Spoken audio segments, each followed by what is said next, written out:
pelaksanaan Pilpres 2024 masih terbilang jauh. Namun sejumlah nama sudah memenuhi ruang-ruang publik.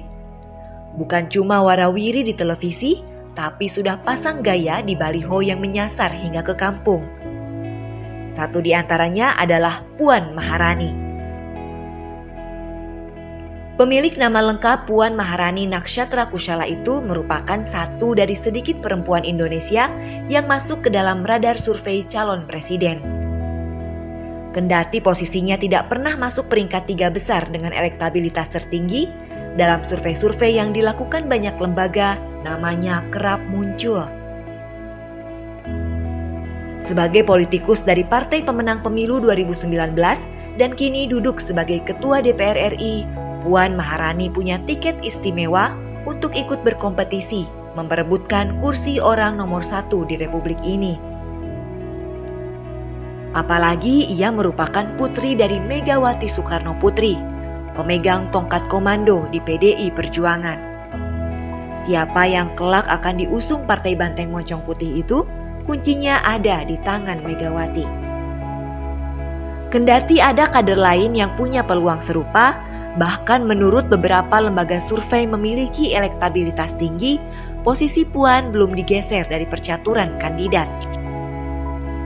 Sebagai putri mahkota dan digadang-gadang penerus perjuangan Soekarno, keberadaan Puan Maharani dalam lingkarannya tetap spesial. Perempuan kelahiran Jakarta 6 September 1973 itu lahir dan tumbuh di keluarga yang terbilang istimewa. Selain cucu presiden pertama Indonesia, ayah ibunya juga termasuk politikus andal. Tak heran sejak kecil ia terbiasa dengan segala hal yang berbau politik. Walau begitu, masa anak-anak dan remajanya tak jauh berbeda dengan teman-teman seumurannya. Kendati merupakan cucu dari mantan presiden, Puan tak sungkan berbaur dengan masyarakat umum. Saat berangkat sekolah misalnya, ia terbiasa naik bajai atau kendaraan umum lainnya seperti beca atau angkot. Selain itu, salah satu kesukaan di masa kecilnya adalah bermain layang-layang. Ditemani kedua kakaknya, Puan nekat main layang-layang di atas genting demi bisa memenangi permainan. Kendati sempat ditentang kakaknya lantaran khawatir jatuh, Puan bergeming. Beranjak remaja, putri dari pasangan Taufik Kemas dan Megawati Soekarno Putri itu sering diajak ibunya berkeliling Indonesia untuk mengurus partai. Secara tidak langsung, Puan belajar bagaimana membangun soliditas organisasi di tengah kondisi yang tidak berpihak. Saat PDI mendapat tekanan dari Orde Baru, Puan Maharani turut merasakan dan menyaksikan perlakuan sewenang-wenang penguasa. Ia mendapat pelajaran penting bagaimana ibunya yang oleh rezim saat itu dihadang masuk ke dalam struktur partai, tapi bisa melawan dan mampu memenangi pertempuran. Ketika Orde Baru berada di ujung tanduk, saat gerakan mahasiswa dan masyarakat tak terbendung, Puan menyaksikan dan ikut andil dalam momentum bersejarah tersebut.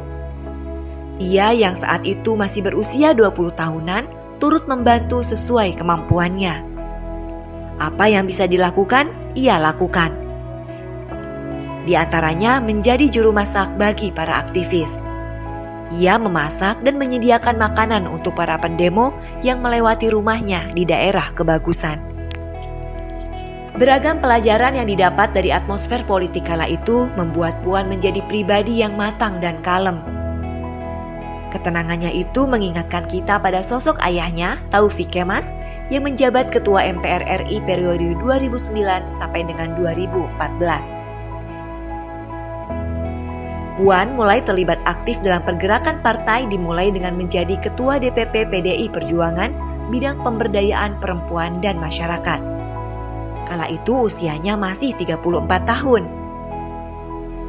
Pada pemilihan calon anggota legislatif 2009 sampai dengan 2014, istri Api Hapsoro dan ibu dua anak itu maju sebagai caleg dan mendapatkan suara terbanyak kedua.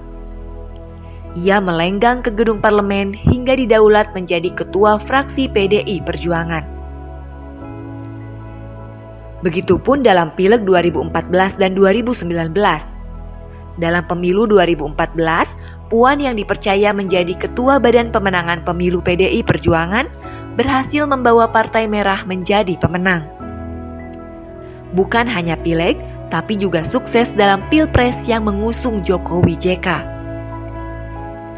Tak heran ia diberi jatah jabatan Menteri Koordinator Pembangunan Manusia dan Kebudayaan. Kala itu usianya masih 41 tahun, sehingga oleh Museum Rekor Indonesia ia diganjar penghargaan Menteri Termuda dalam Kabinet Kerja Jokowi JK. Karir politik alumnus Ilmu Komunikasi Universitas Indonesia serta peraih gelar kehormatan Dr. Honoris Causa dari Universitas Diponegoro dan dari Pukyong National University Korea Selatan itu semakin cemerlang. Dalam pemilu 2019, Puan Maharani maju sebagai caleg di daerah pemilihan Jawa Tengah 5 yang meliputi daerah Surakarta, Sukoharjo, Boyolali, dan Klaten. Posisinya tak tergoyahkan. Di tingkat nasional, ia mendapat suara terbanyak dengan raihan 404.034 suara. Posisi Puan di gedung parlemen semakin kuat setelah ditunjuk menjadi Ketua DPR RI.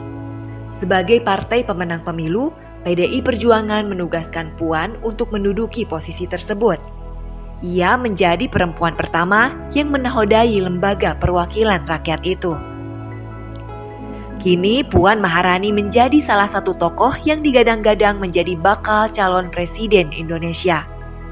Selain dia, ada nama-nama lain yang punya peluang serupa, di antaranya Prabowo Subianto, Ganjar Pranowo, Anies Baswedan, dan banyak tokoh lainnya.